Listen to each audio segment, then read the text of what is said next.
Hey everyone, my name is Alina and I am your Russian teacher here. You can find more than 150 videos on my channel where you can study almost all grammar topics in the Russian language, at least for the level A1. So it gave me the idea that now you learned a lot from me and you're already an expert of the Russian language. So today I'm gonna test you. I will have 15 questions for you. All of them I took from the official website of the Pushkin University, where I studied to get my Russian teacher certification. This website presents the examples of the official Russian exam for foreigners, where you can identify your exact level. So now we'll take 15 questions from the part of vocabulary and grammar. And now, let's begin.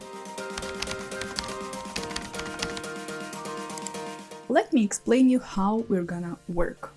You will see the question, and then you will have about 3 seconds to answer it. Obviously, it's not enough, so after you see the question, you can stop my video and take as much time as you need to answer it. And after that, after you answer the question, you will see the correct answer, and I'll explain why this one is correct.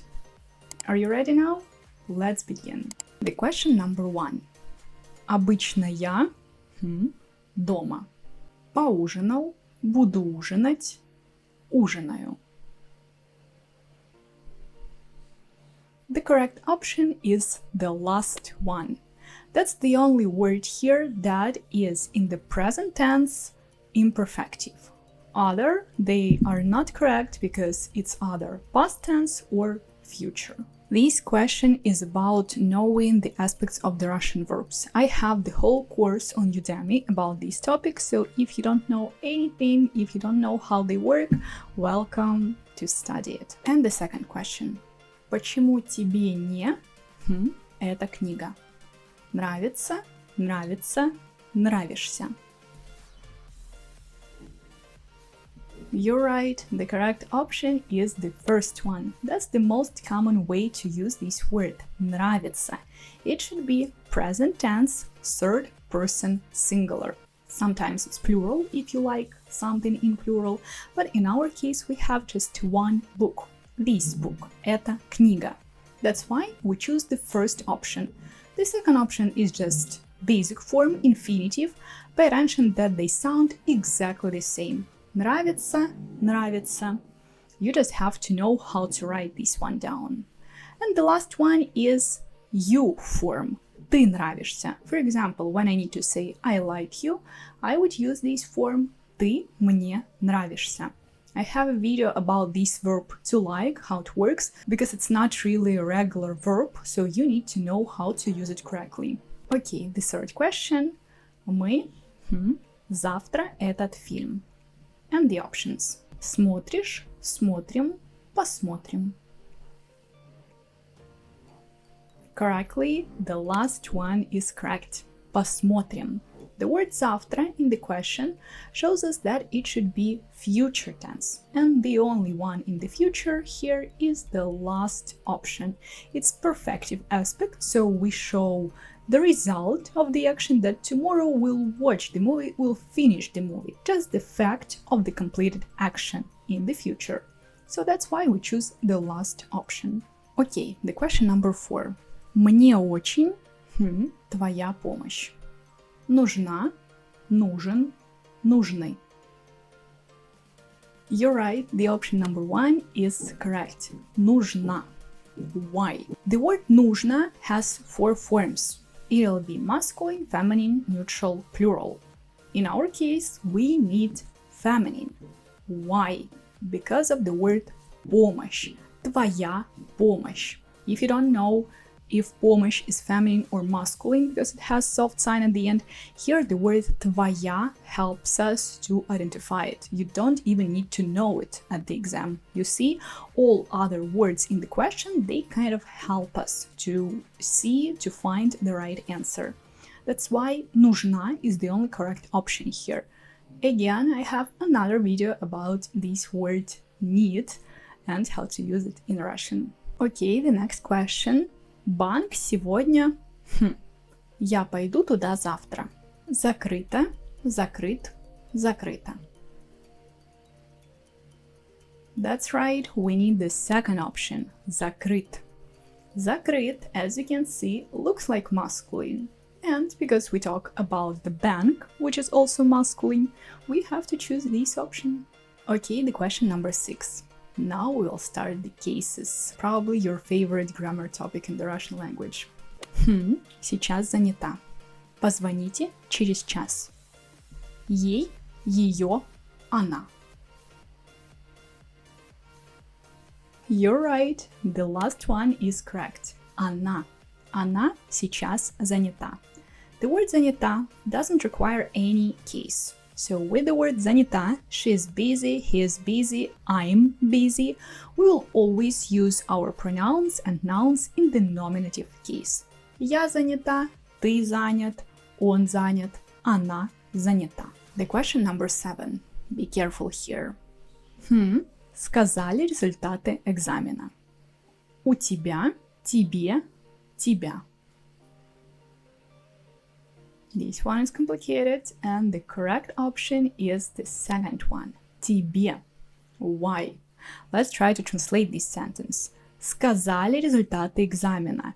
You said the results of the exam. We might think that it's like you said the results. But no, the form сказали, as you can see here, is used in the plural form, which cannot work with the ты word. Ты сказали doesn't work here. So obviously we need some other case. Сказали. Who said? Who told? In our case, we use plural form when we don't know who said or we don't want to say it. It's just impersonal sentence, like they told.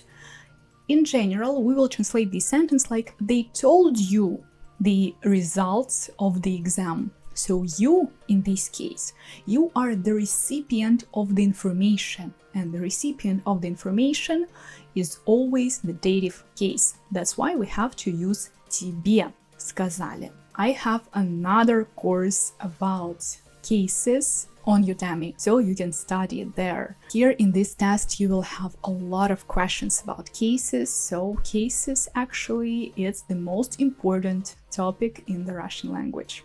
Okay, the next one. Говорили с тобой по-русски. Они, он, она. That's correct. Они will be the right option.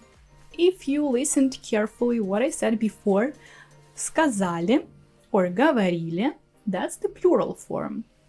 In our options, we have only one plural form in the basic form.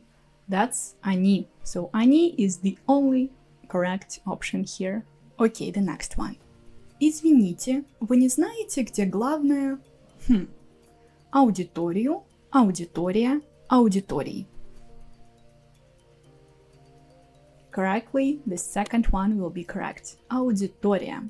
Again, as I said before, other words in your question will help you to understand what you need to use.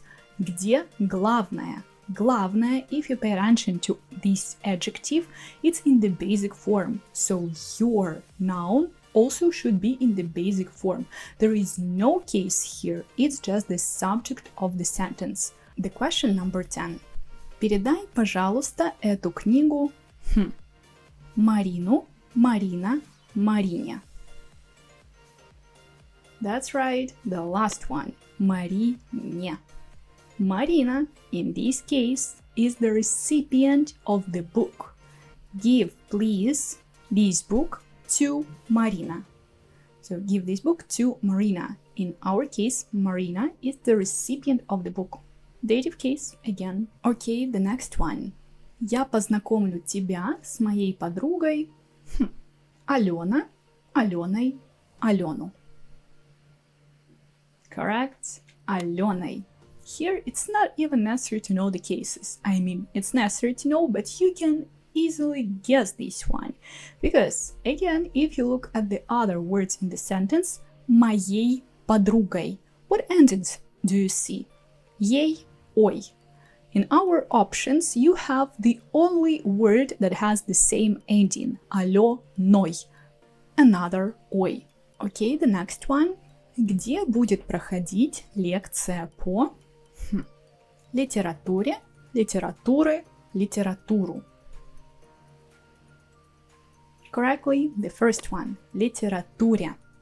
Лекция по, урок по, учитель по. Always these combinations, these phrases will take the dative case. After по, we usually use dative. So, again, just easy option литературе. The next one. В нашей группе много студентов. Корея, в Корею, из Кореи. Correct, the last one, из Кореи. If you translate this sentence, also it'll be kind of easy to guess. Students from Korea.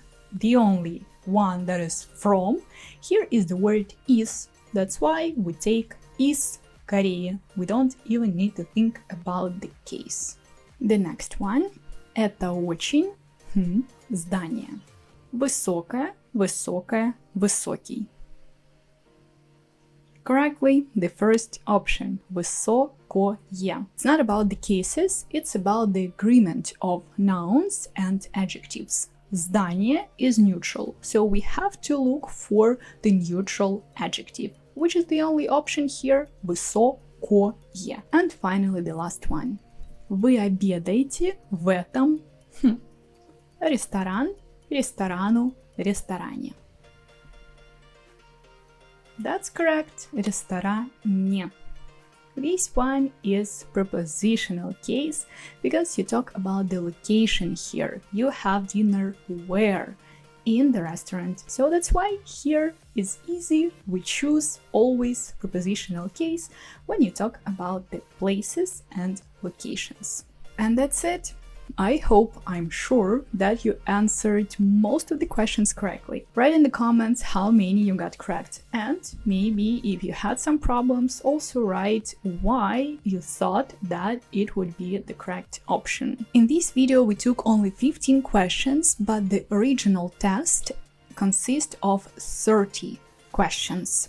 So another 15 questions I decided not to take in this video because it'll take too much time, it'll be too long, but I found another solution for you.